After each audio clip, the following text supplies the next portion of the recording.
In the years 1896 and 1897, there were several reports of strange sightings of cigar-shaped airships all around the country. Sightings began in Southern California and slowly moved eastward after that. In April 1897, one of the most famous and startling accounts appeared.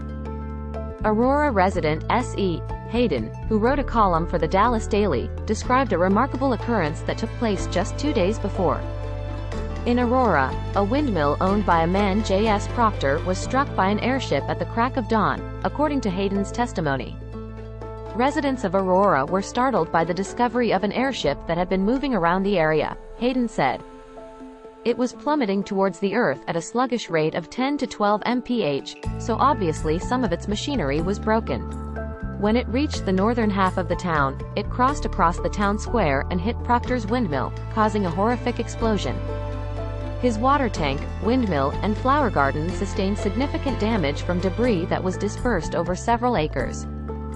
Although the corpse was terribly deformed, sufficient fragments were found to show that the deceased was not of earthly origin, according to Hayden's description of the victim. The ship was built with an unfamiliar metal, bearing a resemblance to a blend of silver and aluminum, and it appeared to have weighed many tons, according to Hayden's description. People in Aurora and the neighboring areas gathered to view the debris, and the next day, the pilot's burial was held. It is difficult to simply write off the startling similarities between recent UFO reports and the Aurora tragedy as coincidence.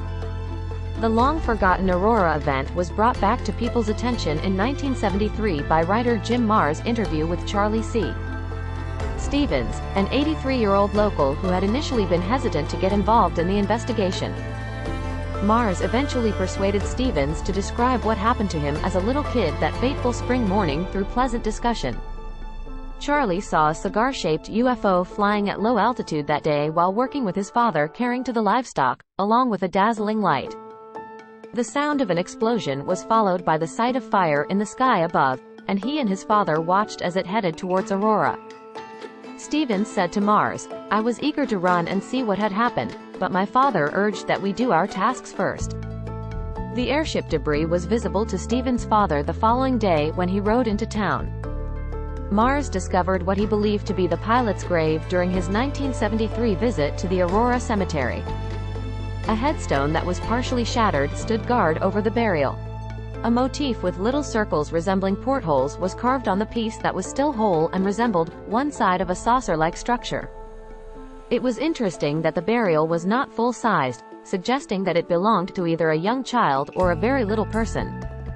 When Bill Case, another journalist at the time, searched the tomb with a metal detector, he found 3 sizable metal fragments there. Later, when Case went back to the location, he discovered that the strange signal was no longer present. The removal of the metal components appeared to have taken place since it was clear that someone had placed a sizable metal pipe into the ground at the spot. There are several theories on who the airship's pilot is. Could it have been an alien, a traveler from another world, a victim of serious burns, or just an ingenious but late April Fool's joke? There is still room for speculation regarding the pilot's genuine nature.